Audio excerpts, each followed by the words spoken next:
So what channel is this? I think we're Casino Guitars. Casino Guitars. I can't remember somehow. We're just confused. Very confused. It was a long, arduous weekend through the days of lore and guitar shoppery. We made it through, kids. Thanks for joining us. We're talking Gibson today. Nope. And the Murphy Labs. I like both those things. Oh, but not what you normally think on Acoustics. Dang. So if you like this stuff, click like, subscribe. Don't forget the bell. It's very important. And we'll just get on with it because we're sort of excited about this. This little rumor sort of flippered out like a little bit ago, not too long, and then it got pulled away from some unknown guy. Gibson probably didn't know what he's talking about. You talking about Caesar? Oh wait, no, he's important. Yeah, I mean, So Caesar's a pretty big cat at Gibson. He released some of these guitars on Instagram that the Murphy Labs is experimenting and they're working on acoustics right now. And I just see little guys in lab coats with little vials of green stuff they pour on the guitars. They're pouring them back in the vials, and then suddenly one of the guitars becomes sentient and destroys the world. God, think about if instead of AI robots, if guitars became sentient. Is that phase 5 of the Marvel Universe? I hope so. I'm just saying, wouldn't that be better than the whole Skynet thing? I'm gonna say something really controversial and we'll get back on topic. I watched Morbius over the weekend and I liked it. Nope. Just dropping that gauntlet down there. So Jared Leto, I'm gonna give you a thumbs up. It wasn't great, but I enjoyed it. It was a fun movie to watch. It was a fun movie, and he's always just fun. I'm okay with movies are just, they don't have to all be these crazy giant works. I watched Everything Everywhere All at Once, and that was a really fancy, amazing film. But I really enjoyed Morbius more. They can just be fun. I can't believe I said that. Anyway, back to it. So they've been doing the Murphy Labs for a few years now. Yeah. And that sort of had a few little hiccups when it first started, and then they've gotten on their steam, and it's been pressing out, and those pieces are fantastic. Yeah, we've had a few come through that, God, yeah, I have dreams about them. Mouth-watering. Yes. Upsetting. It's weird that, to me, it's still brand new, but I guess it has been a few years, right? I think so. Yeah. It's because I remember being at NAMM when they were working on it, and then it's coming out. But so now the idea is to pivot this into the Acoustic Universe, and you might be able to get that J45. God, obviously the stories are down, but I think there were screenshots you can probably find online, but they looked pretty badass. The Hummingbird was pretty tight. And they're still just working on it. This is a work in progress. Yeah, so we don't know. We could see this. Who knows how soon we'll see this? It might be a while, but let's talk about our experience with guitars of the same ilk, Martin. And their custom pieces. I remember you and I picking up one of the aged Martins for the first time 37 aged at NAMM and just being legitimately blown away. You're not blown away at NAMM too often because it's loud, especially with acoustic guitars you can't really hear most of the time. But dude, that was like a moment. It was. Then we played another one at Merlefest when they used to have Martin. When Martin used to actually go to festivals, which they don't anymore for some reason. Taylor still does. Thumbs up to Taylor. Thumbs down to Martin on that one. That's a little. It's sad. I don't know who's running the marketing. They're busy. They're busy putting little scratches in guitars. No, but a little insight into to sort of Taylor's. I'm back skipping again. Back when the economies were weird, back in the '90s and stuff, and when acoustic sales were not doing that strong, pre-unplugged, Taylor was just doubling down on advertising. And they're hey, in these moments when it's not super hot and you think just put it down, keep going. It's funny you say that, and I can remember the Taylor ads, the full page ads in Guitar World and stuff. They're all. You know what I mean? Yeah, they're everywhere. They were smart. Yeah. And then these bluegrass festivals, which is Martin's territory, their home turf. I would never. Taylor's just chipping away. That's the guys walking by the Taylor booth at Merlefest, and they're just in their overalls. I would never. Where's the toilet, by the way, sir? Well, apparently it's this Taylor guitar right here. No, but anyway, where was I? Where were eyes? But anyway, we played that authentic. You're in your Merlefest voice. Where were eyes? your Merlefest diction. That's all the same. God, you don't want to hear a real Merlefest diction. It gets bad. Yeah. But you might be going to the Dallas Guitar Show next time.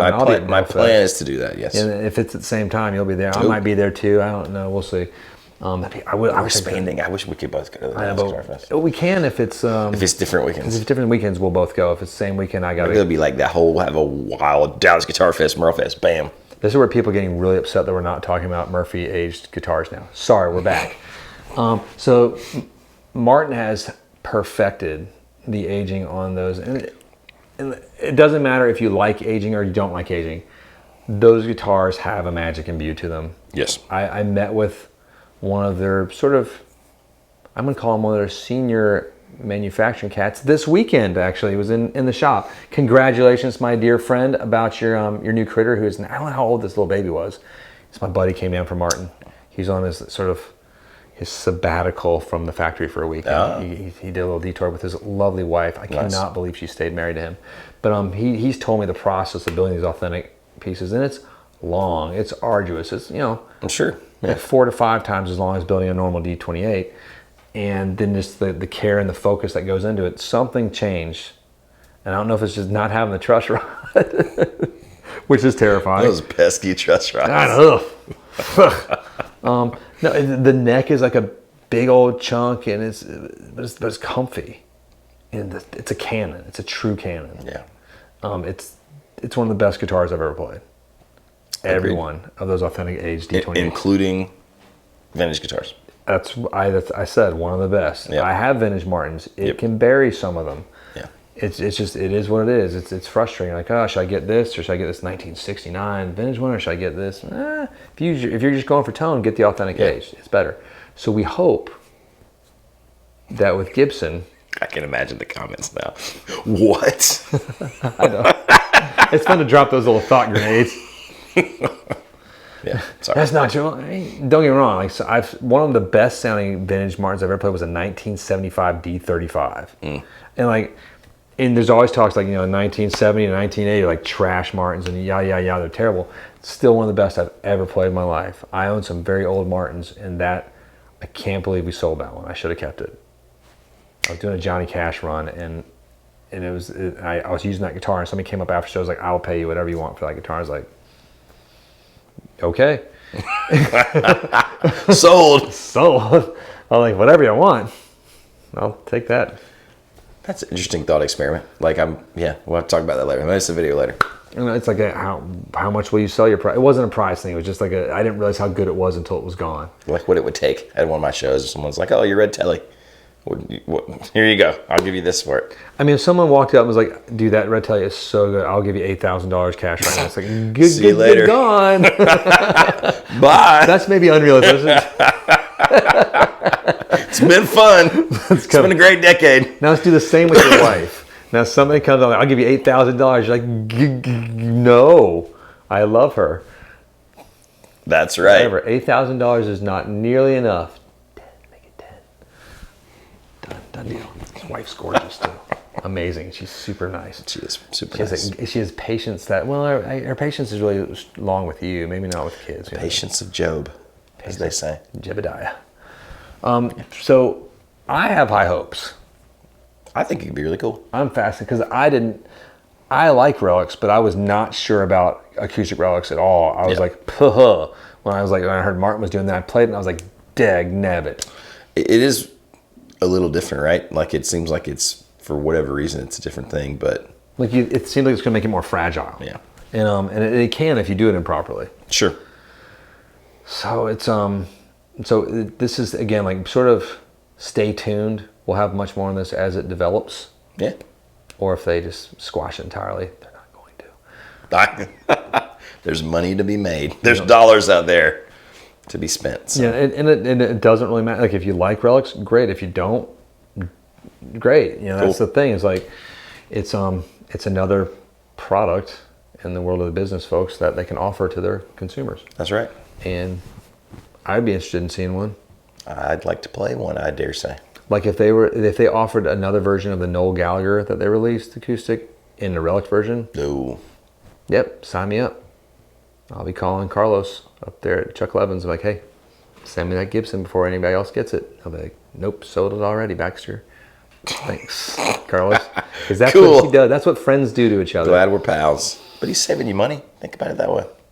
He is saving me money.